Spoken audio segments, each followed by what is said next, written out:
Here's the thing, your camera could have the most incredible video specs, but usually it's the lens that gives your shot character. The 16mm and 75mm T1.2 are the latest to the Nightwalker series of cinema lenses from Sirui. These lenses will give you a clean, modern look to your image. I use the MFT mount versions of the 16mm and 75mm on the Lumix GH7.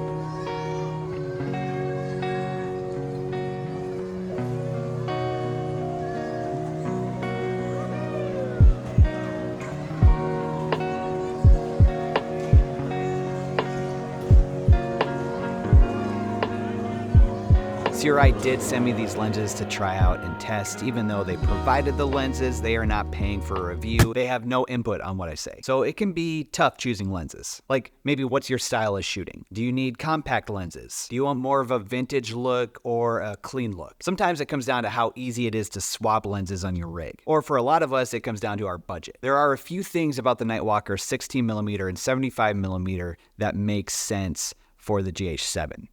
The price comes in around $399 each. Compared to other fast cinema lenses, these are very budget-friendly options to add to your lineup. There is a full focal range in the series. Add the 16mm and 75mm to the 24, 35, and 55mm. Each one of those lenses come in around $349 each, or you could get the whole 5-lens set for around $1,700. However, I do see discounts on these lenses quite a bit, so anywhere from like $1,500 to $1,800, you could have a full cinema lens lineup. Throughout the full focal range, the lenses are the same size with the focus and T-stop rings in the same place. So if you're on a gimbal or build rigs, you won't need to make any adjustments on balancing or placement of other rig components. This is fantastic for run and gun video creators who need to swap out focal lengths regularly. The filter thread is 67mm on all focal ranges as well. That is perfect for swapping out filters. The direct Micro Four Thirds mount option for the GH7 is ideal because you don't have to worry about using adapters that can sometimes cause connection issues. Also, these are crop sensor coverage lenses, making them a great choice for the Micro Four Thirds system of the GH7. The Nightwalker lineup does come in a variety of different mounts, so if you're shooting L mount, E, X, or RF mounts, you're covered. The T1.2 on these Nightwalker lenses makes sense for the GH7. I've shot on the GH4, GH5, GH6, and now the GH7, and one thing is consistent throughout using all those cameras: not great in low light at high ISO ranges. You don't want to raise the ISO too hot on these cameras, so having a fast option like T1.2 on the 16mm and 75mm helps keep the ISO at lower frequencies and helps keep that sensor noise to a minimum. So I use my own LUTs to color grade this video, which you can have for free. The link is down in the description. Just choose the Vlog option. And for this video, I'm using the YouTube Punch LUT. Now, I did not use these lenses on any commercial shoots, but I was able to get some sample shots at different points throughout these last few weeks using these lenses. So here's what it's actually like using the 16mm and 75mm on the Lumix GH7. Shooting wide open at T1.2, I did notice a bit of chromatic aberration or edge fuzz, but I don't hate it, and it was more than usable. The cleanest look would probably be at T2 or T2.8, but I love what it did to the background on some of these shots at T1.2 on the 75mm in particular.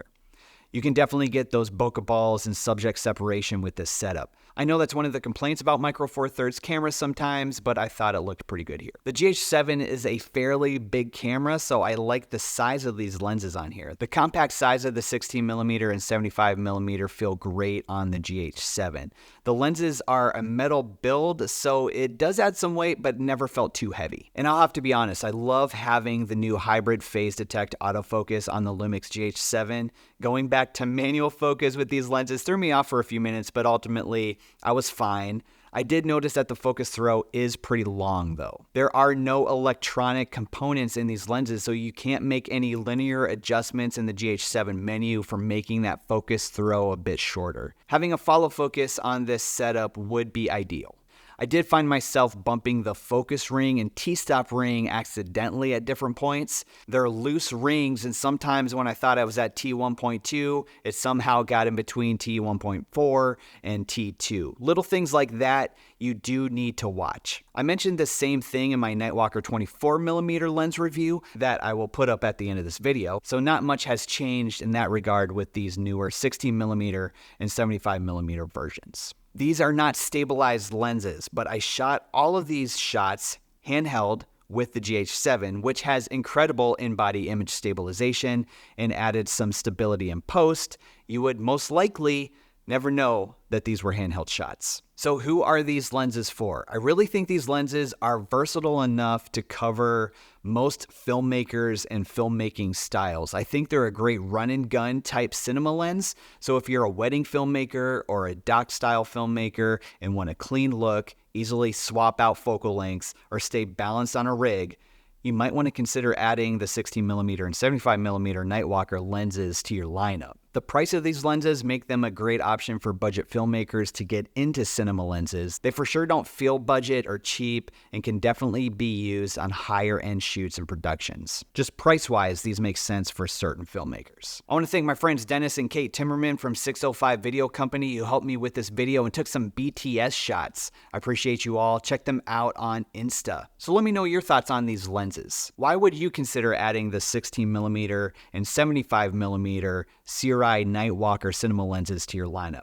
Or not? Let's get a conversation started down in the comments. Thanks Sirui for sending over these lenses, much appreciated. I tested the 24mm on the GH6, which is popping up on your screen right here. Also, it has mono audio, which I didn't realize at the time when I was uploading it to YouTube. I'll see you over there.